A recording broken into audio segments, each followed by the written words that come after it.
Forgive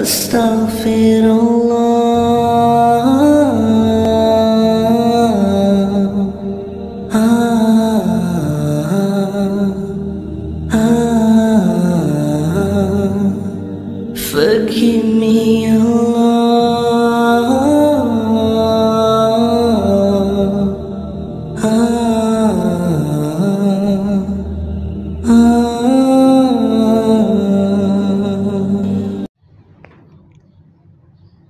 Assalamualaikum warahmatullahi wabarakatuh. Alhamdulillah, pada kesempatan siang ini melalui tayangan video kali ini saya ingin menyapa siswa-siswi saya yang berada di SMA Negeri 2 Mamuju, khususnya yang berada pada kelas 11 MIPA, baik itu MIPA 1 maupun MIPA 2. Pada pembelajaran kita kali ini, saya ingin menyampaikannya dalam bentuk video.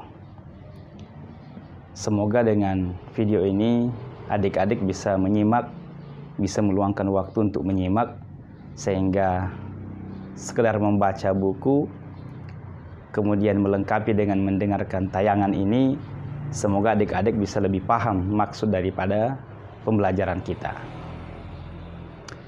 Pada buku Pendidikan Agama Islam, khususnya pada semester 2 ini, adik-adik bisa melihat pada bab yang ke-8. Di situ ada judul hormati dan sayangi orang tua dan guru. Ya, sekali lagi, hormati dan sayangi orang tua dan guru. Pada bab ini adik-adik sekalian ada dua pokok pembahasan. Yang pertama adalah bagaimana berbakti kepada kedua orang tua, dan yang kedua adalah bagaimana berbakti kepada guru kita. Video kita pada pembelajaran ini saya akan bagi pada dua sesi. Yang pertama adalah akan berbicara bagaimana berbakti kepada orang tua. Nanti pada video berikutnya akan berbicara bagaimana berbakti kepada guru kita. Kaitannya dengan berbakti pada kedua orang tua, syariat agama kita menjelaskan begitu banyak dalil. Tetapi sebelum adik-adik saya ajak untuk melihat dalil-dalil ini, pada tayangan ini saya ingin mengajak adik-adik untuk merenungkan salah satu kisah tentang Uwais Al-Qarni. Uwais Al-Qarni ini adik-adik sekalian, ya, termasuk di antara orang yang memeluk agama Islam pada periode awal bersama dengan ibunya. Hanya saja Uwais Al-Qarni ini tidak dikategorikan sebagai sahabat Nabi, oleh karena definisi sahabat Nabi itu adalah orang yang pernah bertemu dengan Nabi, ya, pernah bertemu dengan Rasulullah, hidup sezaman dengan Rasulullah, ya, kemudian beriman dengan risalah Rasulullah, dan beliau wafat dalam keadaan tetap beriman. Uwais Al-Qarni ini hidup sezaman dengan Nabi, begitu juga beriman dengan Rasulullah, ya, juga wafat dalam keadaan berislam. Hanya saja beliau tidak pernah bertemu dengan Rasulullah, beliau tidak pernah bertemu langsung dengan Rasulullah Shallallahu Alaihi Wasallam. Kisahnya, sahabat adik-adik sekalian, Uwais Al-Qarni ini hidup bersama dengan orang tuanya setelah ditinggal pergi oleh bapaknya. Ya, jadi beliau ini seorang yang ditinggal pergi oleh bapaknya, ya, bapaknya duluan meninggal, sehingga beliau tinggal bersama dengan ibunya. Akan tetapi adik-adik sekalian, ibu daripada Uwais Al-Qarni ini tidak sempurna sebagaimana mungkin orang tua kita. Ibunya ini dalam keadaan lumpuh, lagi buta. Bisa dibayangkan ya, ibu kita, ya, orang tua kita lumpuh, lagi buta, maka bagaimana ini menjadi tanggung jawab dia. Maka Uwais Al-Qarni ini adik-adik sekalian, begitu perhatiannya dan bagaimana tinggi bentuk baktinya kepada ibunya ini, maka beliau merawat ibunya meskipun dalam kondisi lumpuh dan buta. Ya. Maka setiap hari Uwais Al-Qarni ini melayani seluruh kebutuhan ibunya. Ya, seluruh kebutuhan ibunya. Hingga suatu waktu ibunya menyampaikan bahwa dia berharap bisa umroh, ya, bisa menunaikan ibadah umroh. Adik-adik bisa bayangkan, ibunya dalam kondisi buta, dalam kondisi lumpuh, kemudian bertekad bisa umroh. Sementara jarak kota Yaman dengan Arab Saudi itu jaraknya sangat jauh. Maka bisa dibayangkan kira-kira bagaimana repotnya Uwais Al-Qarni. Tetapi adik-adik sekalian, Uwais Al-Qarni tidak kemudian mengatakan, ibu ini tidak tahu diri. Ya, ibu ini keterlaluan. Mana mungkin bisa haji, ya bisa umroh dalam kondisi begini. Tapi adik-adik sekalian, Uwais Al-Qarni menerima itu dengan lapang dada dan ternyata diam-diam menyiapkan dirinya. Bagaimana caranya? Dia akan menggendong ibunya pergi umroh dari Yaman ke Mekah. Subhanallah, luar biasa perjuangannya. Maka beliau pun singkat kisah setelah berlatih, ya, setiap saat berlatih dengan cara memelihara ternak. Ya, dalam riwayat dikatakan seekor sapi, ya, dan seekor sapi yang kecil itu dia latih dirinya untuk menggendongnya pada suatu tempat, dan itu beliau lakukan setiap hari. Sehingga orang menyaksikannya kadang menyangka Uwais Al-Qarni telah gila. Ya, apa yang diperbuatnya itu menggendong setiap hari seekor anak sapi. Dia tidak tahu kalau ternyata Uwais Al-Qarni ini sementara berlatih, sedang berlatih menyiapkan dirinya untuk menggendong ibunya ke Mekah. Subhanallah. Adik-adik sekalian, setelah kira-kira seekor sapi, anak sapi ini mencapai berat tertentu dan dia mampu untuk melakukan itu, maka tibalah saatnya dia harus pergi umroh dan menggendong ibunya dari Yaman ke Mekah. Sekali lagi, menggendong ibunya dari Yaman ke Mekah dengan jarak yang sangat jauh. Alhamdulillah, akhirnya sampai dan melaksanakan tawaf dan melaksanakan seluruh rangkaian, ya. Sehingga kemudian karena hal itu, ya, membuat Rasulullah SAW kemudian mengatakan bahwasanya Uwais Al-Qarni adalah seorang penghuni langit, ya, seorang penduduk langit. Ya, hal ini karena ketika usai melaksanakan ibadah umroh itu, ya, maka dia minta izin kepada ibunya untuk menemui Rasulullah. Tapi ibunya berpesan untuk jangan terlalu lama. Ya, jangan lama, ya. Artinya setelah selesai hajatmu itu maka pulanglah, ya, rawat ibumu karena tidak ada yang bisa merawatnya. Maka setelah mendapatkan izin dari ibunya ini, maka dia pun pergi menemui Rasulullah.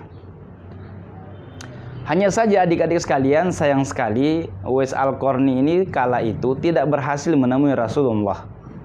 Beliau hanya diterima oleh istrinya Aisyah radhiyallahu anha. Karena pada saat itu Rasulullah sementara keluar, ya, karena ada peperangan. Iya, karena ada peperangan. Iya. Maka adik-adik sekalian, setelah Rasulullah pulang dari peperangan itu, maka beliau menyampaikan tentang Uwais Al-Qarni bahwa dia adalah seorang penghuni langit, ya, seorang penduduk langit. Sehingga para sahabat heran, siapa Uwais Al-Qarni ini? Begitu juga Aisyah radhiyallahu anha heran dan mengatakan, iya benar, seseorang datang mencari Anda ya Rasulullah. Ya.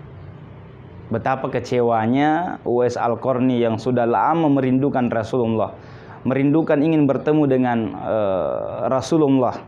Tetapi ketika datang dan dengan menempuh perjalanan yang sangat jauh, beliau tidak berhasil menemui Rasulullah. Ya, tapi demikianlah harus pulang dengan penuh kekecewaannya. Ya. Tapi kemudian Rasulullah mengatakan, ya,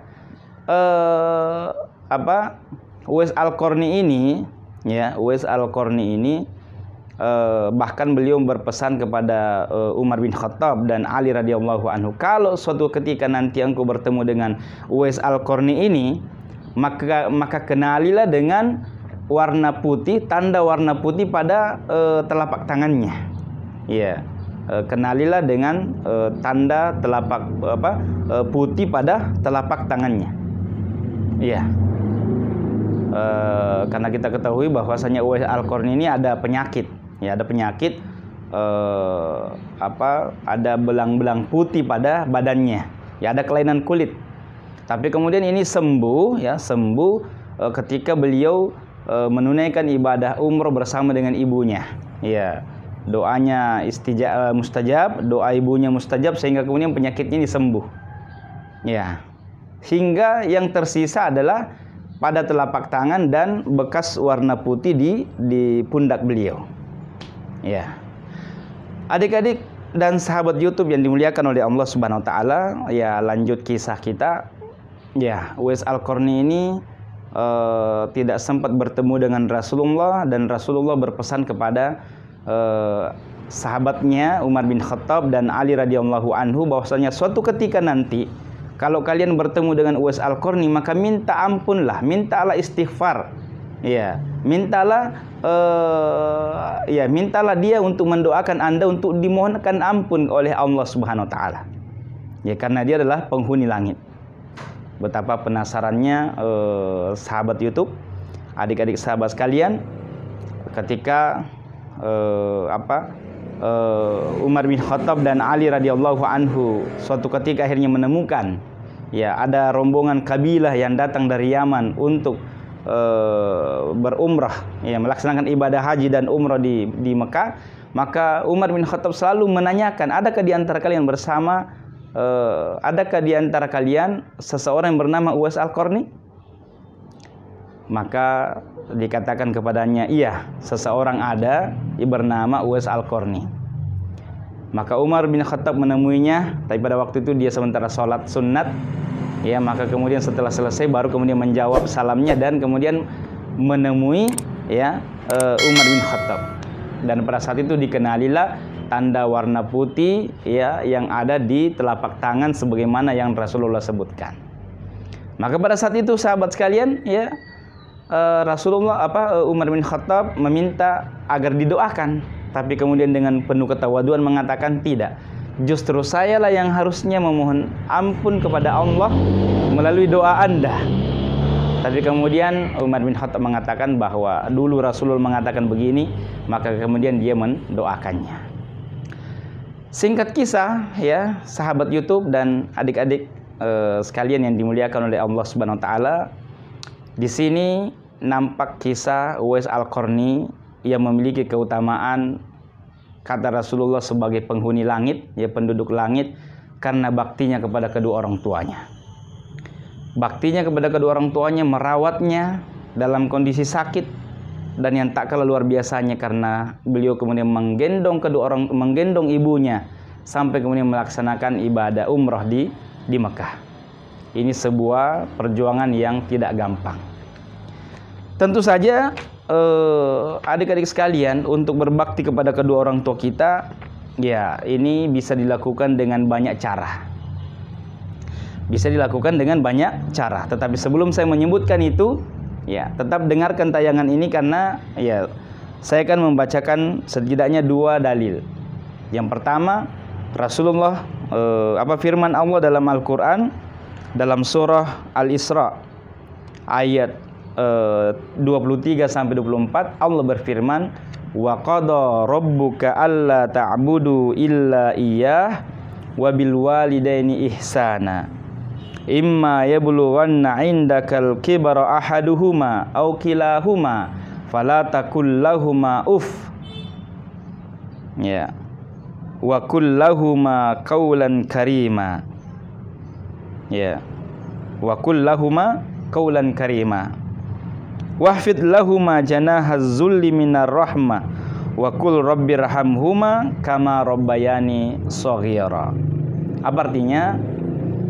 Dan Tuhanmu telah memerintahkan agar kamu jangan menyembah selain Dia, dan hendaklah berbuat baik kepada ibu bapa jika salah seorang di antara keduanya atau kedua-duanya sampai berusia lanjut dalam pemeliharaanmu, maka sekali-kali janganlah engkau mengatakan kepada keduanya perkataan ya wala taqul lahumā